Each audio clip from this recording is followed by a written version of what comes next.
वो खुद ही नाप लेते हैं बुलंदी आसमानों की। वो खुद ही नाप लेते हैं बुलंदी आसमानों की।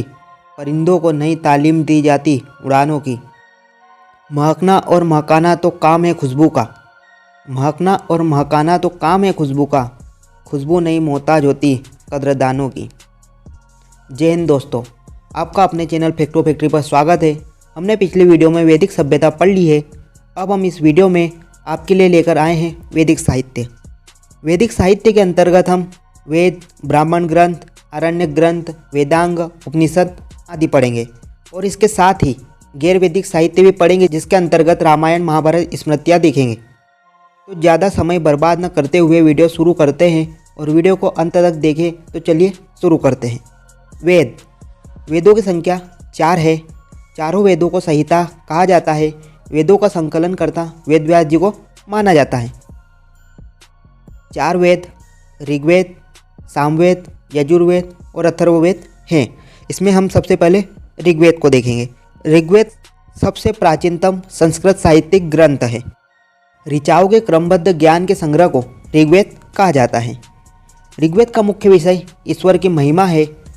ऋग्वेद में 10 मंडल, 1028 सूक्त व 10,600 के करीबन श्लोक है। ऋग्वेद के पाठकर्ता ऋषि को होत्र ऋषि कहा जाता है। ऋग्वेद के तीसरे मंडल में विश्वामित्र द्वारा गायत्री मंत्र की रचना करी गई है, जो सावित्र सूर्य को समर्पित है। ऋग्वेद का 2 से लेकर 7वें मंडल तक सबसे प्राचीन मंडल है। अर्थात ऋग्वेद का जो दूसरे मंडल से लेकर 7वां मंडल है वो सबसे प्राचीन मंडल है। ऋग्वेद का प्रथम और 10वां मंडल सबसे नया है, अर्थात इनकी रचना बाद में करी गई। ऋग्वेद के 8वें मंडल की हस्तलिखित ऋचाओं को खील कहा जाता है। ऋग्वेद का जो 8वां मंडल है उसमें जो हस्तलिखित ऋचाएँ उन्हें खील कहते हैं। ऋग्वेद के 10वें मंडल में पुरुष सूक्त में 4 वर्णों के बारे में सर्वोत्तम उल्लेख मिलता है। हमारे समाज में जो प्राचीन समय में 4 वर्ण थे, ब्राह्मण, क्षत्रिय, वैश्य व शूद्र, इनका सर्वप्रथम उल्लेख हमें ऋग्वेद के 10वें मंडल के पुरुष सूक्त से मिलता है, जिसमें कहा गया है कि प्रजापति ब्रह्मा के मुख से ब्राह्मण, भुजाओं से क्षत्रिय, पेट व उदर से वैश्य व पैरों से शूद्र की उत्पत्ति हुई है। ऋग्वेद का 9वां मंडल सोम देवता को समर्पित है। ऋग्वेद में 250 सूक्त इंद्रदेव को समर्पित हैं, जो कि सर्वाधिक है। अब हम देखेंगे दूसरा वेद, सामवेद। साम का अर्थ होता है गान। यज्ञों के अवसर पर गाए जाने वाले ऋचाओं के संकलन को सामवेद कहा गया है। अर्थात सामवेद का उच्चारण यज्ञ के दौरान किया जाता था। सामवेद के पाठकर्ता ऋषि को उद्गात या उद्गाता ऋषि कहते थे। सामवेद में टोटल 1549 के करीबन श्लोक हैं, जिनमें से सिर्फ 78 नए हैं, बाकी सभी ऋग्वेद से लिए गए हैं। सामवेद की रचना उत्तर वैदिक काल में हुई थी। अगला वेद यजुर्वेद। यज्ञों के विधि विधान व नियमों का संकलन यजुर्वेद में किया गया है। यह वेद पद्य व गद्य दोनों शैलियों में लिखा गया है। यजुर्वेद की 2 शाखाएं हैं, कृष्ण यजुर्वेद और शुक्ल यजुर्वेद। यजुर्वेद के पाठकर्ता ऋषि को अर्धवयु ऋषि कहा गया है। चौथा वेद अथर्ववेद। अथर्ववेद अंतिम वेद है। इसकी रचना अथर्वा ऋषि ने करी है। इसमें 731 मंत्र, 20 मंडल व 6000 के लगभग पद्य हैं। अथर्ववेद के पाठकर्ता ऋषि को ब्रह्मा कहा जाता है। इसमें मनुष्य के विचार, अंधविश्वास का विवरण है। इसका मुख्य विषय चिकित्सा, औषधि, तंत्र मंत्र, जादू टोना व स्थापत्य कला है। तो दोस्तों, ये थे 4 वेद। अब इन चारों वेदों के एक एक उपवेद भी हैं, तो हम अब इनके उपवेद पढ़ेंगे। ऋग्वेद। ऋग्वेद का उपवेद है आयुर्वेद, जिसकी रचना प्रजापति ब्रह्मा ने करी है। सामवेद। सामवेद का उपवेद है गंधर्ववेद, जिसकी रचना महर्षि नारद जी ने करी है। यजुर्वेद का उपवेद है धनुर्वेद, जिसकी रचना विश्वामित्र जी ने करी है। इसमें धनुर्विद्या व युद्ध कौशल के बारे में बताया गया है। अथर्ववेद का उपवेद है शिल्पवेद, जिसकी रचना विश्वकर्मा जी ने करी है।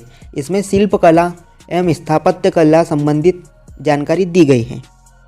तो दोस्तों, ये थे चारों वेदों के एक एक उपवेद। अब हम पढ़ेंगे ब्राह्मण ग्रंथ। ब्राह्मण वे ग्रंथ जो वेदों में वर्णित विधानों, नियमों के क्रियान्वयन को स्पष्ट करते हैं। अर्थात जहाँ वेद थ्योरी सिद्धांतिक ग्रंथ है, तो ब्राह्मण वहीं व्यावहारिक प्रैक्टिकल ग्रंथ है। प्रत्येक वेद के अपने अपने ब्राह्मण ग्रंथ होते हैं। ऋग्वेद के ब्राह्मण ग्रंथ हैं ऐत्रेय ब्राह्मण व कौशितिक ब्राह्मण। सामवेद के ब्राह्मण ग्रंथ हैं टांडई ब्राह्मण, पंचविंश ब्राह्मण, षड्विंश ब्राह्मण और जैमिनी ब्राह्मण। यजुर्वेद के ब्राह्मण ग्रंथ हैं तैत्तिरीय व शतपथ ब्राह्मण। अथर्ववेद का ब्राह्मण ग्रंथ है गोपद ब्राह्मण। इन सभी में शतपथ ब्राह्मण सबसे महत्वपूर्ण है। ब्राह्मण ग्रंथों की सर्वाधिक आलोचना होती थी क्योंकि इसमें यज्ञ, धार्मिक कर्मकांड, बलि आदि के माध्यम से धन का अपव्यय होता था। अब नेक्स्ट है दोस्तों आरण्यक ग्रंथ। आरण्यक ग्रंथ वे ग्रंथ होते थे जिनकी रचना वनों में हुई थी। यह ग्रंथ ज्ञान मीमांसा व तत्व मीमांसा पर आधारित थे। मीमांसा का अर्थ होता है तर्क, अर्थात यह ग्रंथ तर्क पर आधारित थे। यह धार्मिक कर्मकांड की आलोचना करते हुए तर्क को महत्व देते थे। तो दोस्तों अब हम नेक्स्ट देखेंगे उपनिषद। उपनिषद का शाब्दिक अर्थ होता है गुरु के समीप बैठकर ज्ञान प्राप्त करना। उपनिषदों की संख्या 108 है। उपनिषद भारतीय दर्शन पर आधारित हैं, इस कारण यह दर्शन ग्रंथ हैं। यह वैदिक साहित्य में सबसे अंत में लिखे गए, इस कारण इन्हें वेदांत भी कहते हैं। कठोपनिषद, मुंडक उपनिषद, केनोपनिषद, छांदोग्य उपनिषद, मांडुक्य उपनिषद आदि प्रमुख उपनिषद हैं। कठोपनिषद में नचिकेता व यमराज के बीच वाद विवाद का उल्लेख मिलता है। मुंडक उपनिषद से सत्यमेव जयते भारत का आदर्श शब्द लिया गया है, अर्थात जो भारत का आदर्श शब्द है सत्यमेव जयते वह हमने सबसे पहले मुंडक उपनिषद से लिया है। मुंडक उपनिषद में सत्यमेव जयते के बारे में सर्वप्रथम उल्लेख हमें मिलता है। तो दोस्तों ये थे उपनिषद। अब हम देखेंगे वेदांग। वेदांगों की संख्या 6 है। वेदांग वेदों की भिन्न भिन्न प्रकार से व्याख्या व सहायता करते हैं। पहला वेदांग है शिक्षा। यह वैदिक मंत्रों के उच्चारण से संबंधित है। दूसरा निरुक्त। निरुक्त का अर्थ है नए नए शब्द सीखने से संबंधित। कल्प। कल्प का अर्थ है धार्मिक कर्मकांड से संबंधित। छंद। छंद शास्त्र से संबंधित है। व्याकरण। इसका संबंध संस्कृत व्याकरण से है। ज्योतिष। इसका संबंध ज्योतिष विद्या से है। तो दोस्तों अब हम नेक्स्ट देखेंगे पुराण। पुराणों की संख्या 18 है। ऋषि लोमहर्ष व उनके पुत्र उग्रश्रवा ने पुराणों की रचना की थी। पुराणों में सबसे प्राचीन पुराण मत्स्य पुराण है। अग्नि पुराण में भगवान गणेश का सर्वप्रथम उल्लेख हमें मिलता है, अर्थात भगवान गणेश का सर्वप्रथम उल्लेख अगर पूछा जाए तो हम उसका सही जवाब लगाएंगे अग्नि पुराण। विष्णु पुराण, मत्स्य पुराण, आदि पुराण, गरुड़ पुराण, शिव पुराण, काली पुराण आदि अन्य महत्वपूर्ण पुराण हैं। आर्य समाज के संस्थापक स्वामी दयानंद सरस्वती द्वारा पुराणों की आलोचना करी गई है। स्वामी दयानंद सरस्वती वेदों को ही सर्वश्रेष्ठ मानते थे और उन्होंने एक नारा भी दिया है, वेदों की ओर लौटो नारा। तो दोस्तों हमने वैदिक साहित्य पढ़ लिया है। हमने वेद, उपवेद, ब्राह्मण ग्रंथ, आरण्यक ग्रंथ, उपनिषद, वेदांग व पुराण पढ़ लिए हैं। मुझे पूरी आशा है कि आपको ये सभी टॉपिक अच्छे से समझ में आ गए होंगे। अब हम गैर वैदिक साहित्य पढ़ेंगे जिसके अंतर्गत रामायण व महाभारत पढ़ेंगे। रामायण एक महाकाव्य है जिसकी रचना महर्षि वाल्मीकि जी ने संस्कृत में की है। इसमें कुल 24,000 श्लोक व 7 कांड, सर्ग, अध्याय है जो कि इस प्रकार हैं। पहला कांड बाल कांड, दूसरा अयोध्या कांड, तीसरा आरण्यक कांड, चौथा किष्किंधा कांड, पांचवा सुंदर कांड, छठा लंका कांड, सातवां उत्तरकांड। अब दूसरा ग्रंथ है महाभारत। महाभारत सबसे बड़ा महाकाव्य है जिसकी रचना वेद व्यास जी ने करी थी। प्रारंभ में महाभारत में 8800 श्लोक थे, तब इसका नाम भारत था। फिर इसे बढ़ाकर 24,000 श्लोक करे गए, तब इसका नाम जय संहिता रखा गया। फिर इसे बढ़ाकर 1,00,000 श्लोक किए गए, तब इसका नाम महाभारत हो गया। अर्थात इस समय महाभारत में कुल 1,00,000 श्लोक हैं। महाभारत में 18 पर्व हैं, जैसे अनुशासन पर्व, भीष्म पर्व, कर्ण पर्व, द्रोण पर्व आदि।